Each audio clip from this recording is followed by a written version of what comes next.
नमस्कार दोस्तों।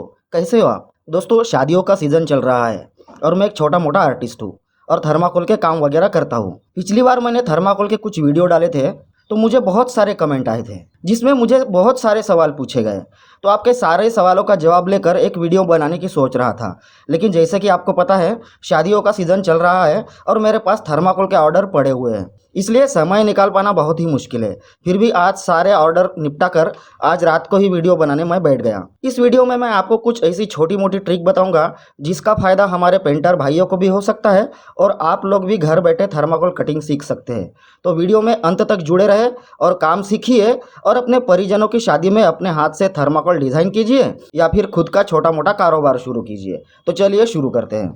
तो सबसे पहले ले लेते हैं थर्माकोल की शीट। मैं यहाँ पर 10 थर्माकोल शीट का इस्तेमाल कर रहा हूँ। आप चाहो तो 12 या 15 थर्माकोल का इस्तेमाल कर सकते हैं। उससे ऊपर ज़्यादा मोटी शीट का इस्तेमाल मत कीजिएगा दोस्तों। वैसे तो 10 थर्माकोल बहुत ही सफिशियंट होता है। इसके बाद इस थर्माकोल शीट पर हम मेजरमेंट यानी नाप ले लेते हैं। तो ऊपर से हमें लेना है 6 इंच का फॉन्ट। ज़्यादातर मैं 6 या 7 इंच का फॉन्ट इस्तेमाल करता हूँ, आप अपने हिसाब से कर सकते हैं। अभी यहाँ पर 2 तरीके हैं, ये मैं आपको बाद में बताऊंगा कि वो कौन से 2 तरीके हैं। फिलहाल यहाँ पर मैं फुल जिंक यानी फुल जरी वाला काम करने वाला हूँ, इसलिए मैं 6 इंच का फॉन्ट ले रहा हूँ। अगर यह कलर वाला होता तो मैं 7 इंच का फॉन्ट लेता हूँ। आप अपने हिसाब से ये काम कर सकते हो। तो सबसे ऊपर से लेकर 1 इंच की मार्जिन छोड़कर मैं इसका मेजरमेंट ले लेता हूँ। ऊपर से 1 इंच छोड़कर यहाँ पर मैंने एक लाइन बना दी। अब वहाँ से 1 इंच पर मैं मार्क लगा देता हूँ। इसके बाद नीचे 6 इंच पर मैं एक और मार्क लगा देता हूँ। इसके बाद दूसरी साइड पर यही मेजरमेंट की मार्किंग कर लेता हूँ और ये पट्टी की सहायता से मैं रेखाएं खींच लेता हूँ। इसके बाद जो नीचे की 6 इंच की जो मैंने मार्किंग लगाई है वहीं से 2 इंच पर मैं और एक मार्किंग लगा लेता हूँ।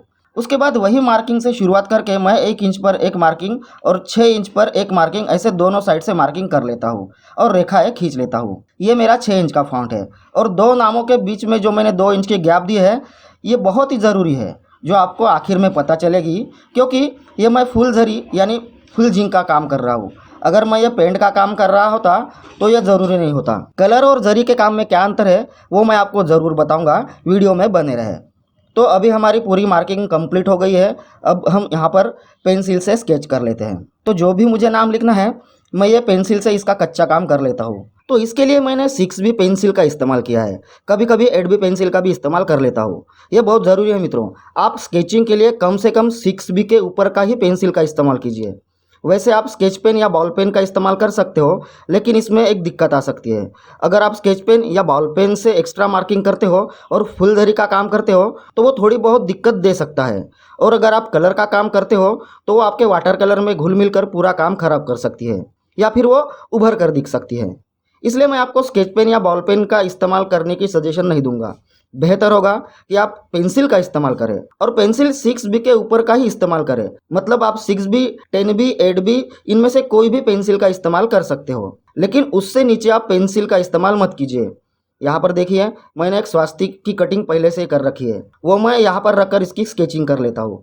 अब ये मेरा रोज का काम है, इसलिए मैंने ये स्वास्तिक पहले से ही बना कर रखा है।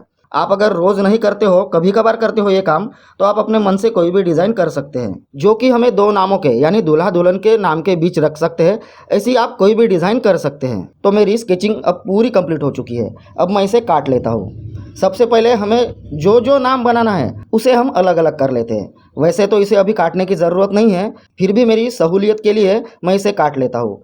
डायरेक्टली इस पर काम कर सकते हो, लेकिन अगर आप इसे अलग अलग पार्ट में डिवाइड करना चाहते हो तो आप इसे काटकर अलग अलग कर सकते हो। लेकिन ध्यान रखें आप इसे बहुत सावधानी से काटिएगा ताकि हमारी पेंसिल मार्किंग हमारे कटिंग के बीच में ना आए, बल्कि कम से कम आधा से पौन इंच बाहर से जाए। तो अभी हम शुरू करते हैं पेंटिंग का काम। तो देखिए सबसे पहले मैंने यहाँ पर स्टेनर और फेविकॉल का इस्तेमाल किया है। ये स्टेनर आप कोई भी कलर का ले सकते हो, ज़रूरी नहीं कि आप कोई फिक्स कलर लें। मैं यहाँ पर नीला और लाल रंग मिक्स कर रहा हूँ, ज़रूरी नहीं कि आप रंग मिक्स करें। मेरे पास थोड़ा बचा हुआ स्टेनर का कलर था, इसलिए मैं थोड़ा थोड़ा दोनों को मिलाकर ये रंग बना लिया है। अब मैं इसमें डालूंगा थोड़ा सा फेविकॉल। थोड़ा सा मतलब कुछ ज़्यादा ही डालिए ताकि ये फेविकॉल पर हमारा ग्लिटर यानी जरी अच्छे से चिपक जाए। आप इसे ज़्यादा पतला और ज़्यादा गाढ़ा भी मत कीजिए, क्योंकि अगर ज़्यादा गाढ़ा हो जाएगा तो आपका ब्रश सही ढंग से काम नहीं करेगा, और अगर पतला हो गया तो आपकी जरी इस पर ठीक तरह से चिपकेगी नहीं। तो ध्यान रखिएगा दोस्तों, आपको इसमें फेविकॉल इतना ही डालना है, ना ज़्यादा गाढ़ा हो ना ज़्यादा पतला हो। तो हम अभी इस पर राइटिंग शुरू करते हैं। एक बात मैं आपको बता दूं दोस्तों, ये राइटिंग करते वक्त आपके हाथ की प्रैक्टिस अच्छी तरह होना ज़रूरी है। आप अपने हिसाब से कोई भी फॉन्ट ले सकते हो जो आपको अच्छा लगे। वैसे तो आप कंप्यूटर से भी कॉपी कर सकते हो, तो वहाँ देखकर आप फ़ॉन्ट चुन सकते हो। लेकिन मेरा क्या है, ये मेरा रोज़ का काम होने की वजह से मुझे बहुत सारी प्रैक्टिस हो चुकी है, इसलिए मैं अपने मन से जो भी मेरे दिल में आए वो फ़ॉन्ट मैं यहाँ पर अप्लाई कर रहा हूँ। तो पेंट करने के लिए मैंने यहाँ पर 10 नंबर ब्रश का इस्तेमाल कर लेता हूँ। आप अपनी इच्छानुसार और ज़रूरत अनुसार कोई भी ब्रश का इस्तेमाल कर सकते हो। थर्माकोल के पेंट के लिए सबसे अच्छा ब्रश होता है नायलॉन हार्ड बालों वाला ब्रश, जिसे हम वाटर कलर ब्रश या फिर बैनर सेट कह सकते हैं, जो कि एक सेट के रूप में आता है, जिसमें 7 से 8 ब्रश आते हैं, जो कि 2 नंबर से लेकर 13-14 नंबर तक आते हैं। मेरा सुझाव यही होगा कि आप अच्छी क्वालिटी के वाटर कलर हार्ड ब्रश यानी बैनर सेट का ही इस्तेमाल करें। आप अगर साइन बोर्ड बना रहे हो, मतलब ऑयल पेंट का काम कर रहे हो, तो नायलॉन के सॉफ्ट ब्रश का इस्तेमाल करें, जो कि लंबे लंबे बालों का आता है। आपको मैं एक बात और बताना चाहता हूँ दोस्तों, आपकी लिखने की स्पीड मुझसे भी अच्छी है, आपकी प्रैक्टिस बहुत ही बढ़िया है, तो आप एक ही बार में पूरा नाम पेंट करके उसके बाद उस पर जरी का इस्तेमाल कर सकते हो। लेकिन मेरा सुझाव ये है कि आप एक साथ पूरा नाम पेंट ना करें। उससे बढ़िया ये होगा कि आप एक एक या 2 अक्षर ही पहले पेंट करके उस पर जरी का इस्तेमाल करें, क्योंकि अगर ये कलर सूख गया तो हमारी जरी या फिर हम जिसे ग्लिटर कहते हैं, इस पर अच्छी तरह से चिपकेगी नहीं। तो ध्यान में रखिएगा दोस्तों कि लिखावट के समय आपका पेंट ज़रा सा भी सूखना नहीं चाहिए। मेरा सुझाव यह है कि आप एक एक या 2-2 अक्षर ही पहले लिख लें, उसके बाद जरी का इस्तेमाल करें। तो देखिए, इस तरह से मैंने ये 2 अक्षर पहले पेंट करके उस पर मैं जरी का इस्तेमाल कर रहा हूँ। यहाँ पर मैं 2 कलर की जरी का इस्तेमाल कर रहा हूँ, जिसे ग्लिटर कहते हैं या फिर कोई जरी कहते हैं, या फिर हमारी भाषा में इसे चमकी भी कहते हैं। तो बारी बारी से मैं ये 2 कलर अप्लाई कर रहा हूँ।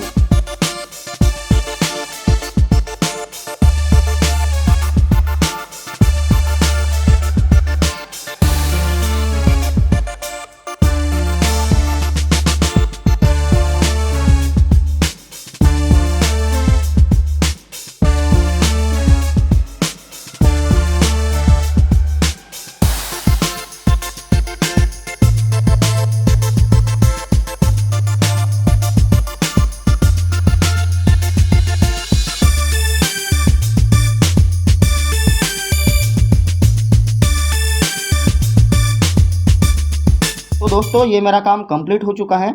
अभी मैं आपको कलर का काम बता देता हूँ। अभी आप यहाँ देख सकते हैं, ये मैंने एक स्वास्तिक काट रखा है। यहाँ पर मैं अब कलर अप्लाई करूँगा। तो देखिए, इस तरह से मैं यहाँ पर लेमन येलो और ऑरेंज कलर अप्लाई करूँगा। अब यहाँ पर जो मैं कलर का इस्तेमाल कर रहा हूँ, इस कलर का नाम है फ्लोरोसेंट पोस्टर कलर, जो कि 5-10 रुपये की छोटी छोटी पुड़िया में आता है। ये बहुत ही बढ़िया क्वालिटी का कलर होता है और ये पाउडर के फॉर्म में आता है। इसमें आप थोड़ा सा फेविकॉल और पानी मिलाकर आप इसे अप्लाई कर सकते हैं। ये आपको कोई भी स्टेशनरी की दुकान में मिल जाएगा। अगर आपको ये नहीं मिलता है तो आपके एरिया में कोई भी गणपति की मूर्ति बनाने वाले जो कारीगर होते हैं, उनसे सलाह मशवरा करके उनसे आप ये कलर खरीद सकते हो, जो कि बहुत ही बढ़िया क्वालिटी का आता है। अब ये कलर अप्लाई करने के बाद मैं यहाँ पर सफ़ेद कलर की जरी यानी ग्लिटर इस पर थोड़ी थोड़ी छिटक देता हूँ। अभी बहुत रात हो चुकी है दोस्तों, दुकान बंद करने का टाइम भी हो चुका है और भूख भी लग रही है।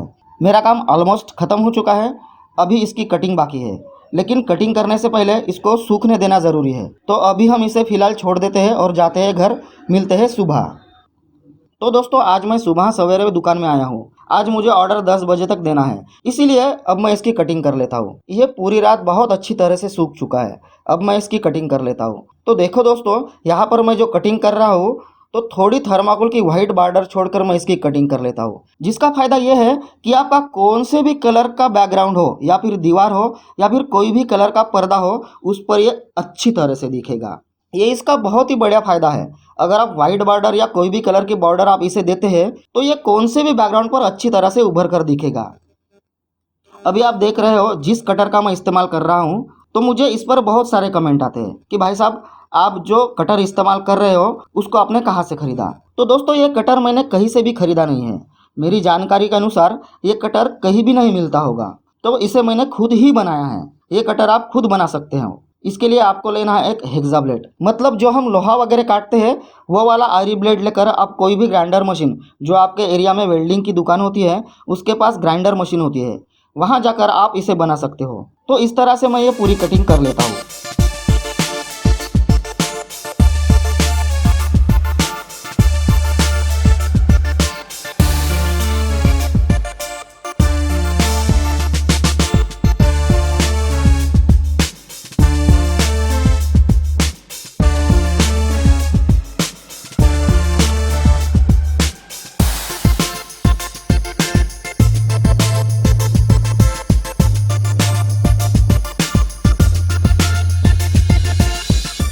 तो देखिए दोस्तों, ये मेरा फाइनल रिजल्ट है।